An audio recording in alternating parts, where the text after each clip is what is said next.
और आगे चले और आगे जाके एक सुंदर आश्रम, एक उपवन, उस वन में एक आश्रम, और उस आश्रम में कोई नहीं, चिड़िया तक नहीं है उस आश्रम में। लेकिन एक एक आवाज उस पूरी गुंजा के साथ, पूरी गुंजा के साथ उस आश्रम में, उस क्षेत्र में हुंकारे भर रही है। राम जी कहते हैं ये आवाज कैसी है? सिसकती हुई आवाज है। और उस सिसकती हुई आवाज को सुनते सुनते सुनते सुनते सुनते सुनते एक पत्थर की शिला के पास पहुंच गए श्री राम जी, लक्ष्मण जी और विश्वामित्र। और उन्होंने देखा कि पत्थर में से सिसकियों की आवाज आ रही है। तो राम जी ने गुरु जी को हाथ जोड़ा, गुरु जी ये क्या है? देखो ब्रह्म की लीला कितनी सुंदर है। जो ब्रह्म पूरे ब्रह्मांड को कई कई बार बनाता है, क्षण क्षण बनाता है, अनेकों अनेकों बार बनाता है, वो गुरुजी से कह रहा है गुरुजी बताइए, यही तो राम की मर्यादा है, यही राम की मर्यादा है। इसी से तो राम राम हो जाते हैं, इसी से तो राम के आगे साष्टांग हो जाने का हृदय कर जाता है। राम जैसा कोई नहीं। गौतम नारी श्राप बस उपल देह धरी धी, चरण कमल रज चाहती, कृपा करो रघुवीर।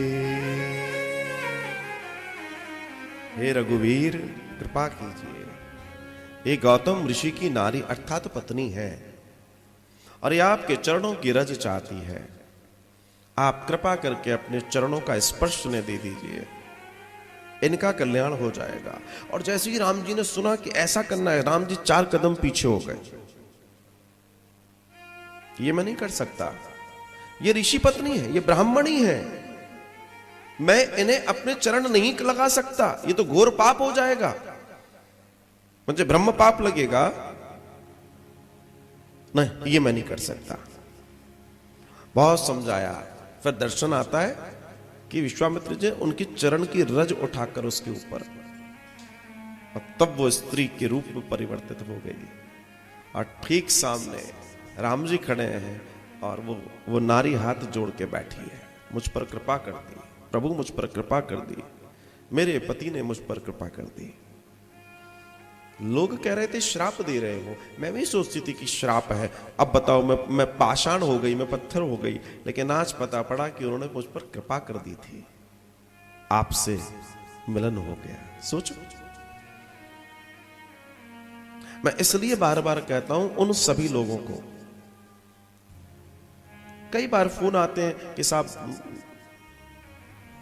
कोई पानी तक नहीं पूछने वाला, सब अपने अपने कक्षों में मस्त हैं, 2-2 3-3 बेटे हैं, ना खाना पूछते ना ये पूछते, और ज्यादा कुछ बोलो तो कहते हैं कि जाओ कहीं, तुम्हें मर्जी हो वहां जाओ। तो मैं उनसे एक ही बात कहता हूं, उनकी बात को पॉजिटिव लो और उनमें कन्हैया का दर्शन करो। तुम वैसे तो अपने आप को छोड़ोगे नहीं, वैसे तो भगवान का नाम लोगे नहीं, तो इस बात का ही दर्शन देख लो कि चाहे विरोध हो रहा है लेकिन तुम्हें वृंदावन जाने को मिल रहा है। और क्यों सोचते हो इतना, क्यों उनको बुरा कह रहे हो? उनको उनकी करने दो, तुम क्यों बुरे बनते हो भाई? उन्होंने जो करना है उनके हिसाब से चलने दो।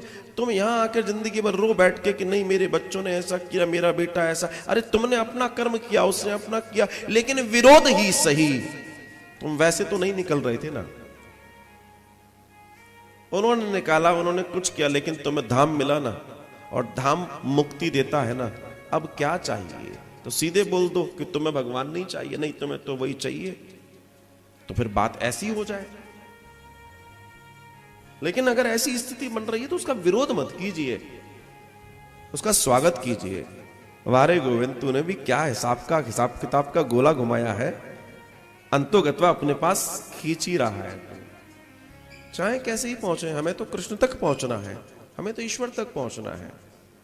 कोई बैर भाव से पहुंचे, कोई प्रेम भाव से पहुंचा। कोई कहता है पहुंचा कोई काबे से, कोई दैर से पहुंचा। उर्दू में दैर मतलब मंदिर होता है।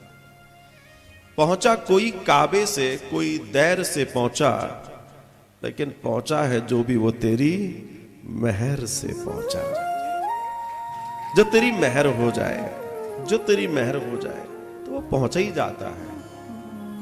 तो हम तो पहुंचने की स्थिति का स्वागत मनाए, आनंद मनाए। क्या किसने कर दिया, किसने क्या नहीं किया, क्यों दिमाग लगाना इतना। तुम वैसे वानप्रस्थी नहीं हो रहे थे, पर भगवान ने तुम्हें चुन लिया कि इसको वानप्रस्थी कराऊंगा, इसको मैं अपने पास लाऊंगा, इस पर कृपा करूंगा, तो वो तुम्हारी व्यवस्था बना दे रहा है। आप देखिए, कल्पना करके देखिए इस विचार पर। मैं कई बार सोचता हूं, मैं बार बार कथा में ये कह रहा हूं कि ना मुझे ये मालूम कि यहां कौन आकर रहेगा, ना अब तक मुझे नहीं मालूम कि वो कक्ष किसके लिए तैयार हो रहे हैं। मुझे अभी भी ये नहीं मालूम कौन वृद्धजन कहां से आएंगे, क्या रहेंगे। पर एक चीज मैं देख रहा हूं, कुछ लोग फोन करते हैं, जी हमारे तरफ से एक कक्ष बनवा दीजिए। क्यों बनवा दीजिए? वो आपका चल रहा है ना, तो उसमें वो लोग रहने के लिए आप बोलते हो हमारी तरफ से एक कक्ष। मेरा कहने का तात्पर्य समझिए मैं क्या कहना चाहता हूं। तो उनके हृदय में ये भाव किसने पैदा किया? तुम्हारे बच्चों के हृदय में भाव ऐसा पैदा हो गया कि गड़बड़ हो गई, चलो कोई बात नहीं, वो भाव भी तुम्हारे पक्ष में है और वहां से तुम्हें निकाला जा रहा है। और या गोविंद किसी के हृदय से ऐसा काम करवा रहे हैं कि तुम्हारे लिए व्यवस्था भी करवा रहे हैं। अब बताओ गोविंद का न्याय किससे सुंदर हो सकता है? इससे बेस्ट, इससे सुंदर, इससे बेहतर क्या हो सकता है? यही समझना है। और जो जीवन में ये समझ गया वो सब समझ जाएगा, वो आनंद हो जाएगा। तब गौतम नारी श्राप मुक्त हुई, भगवान ने आशीर्वाद दिया और गौतम ऋषि जिस लोक में थे उस लोक में, अपने पति के लोक में उनको जाने का सौभाग्य मिला और वो आनंद से भर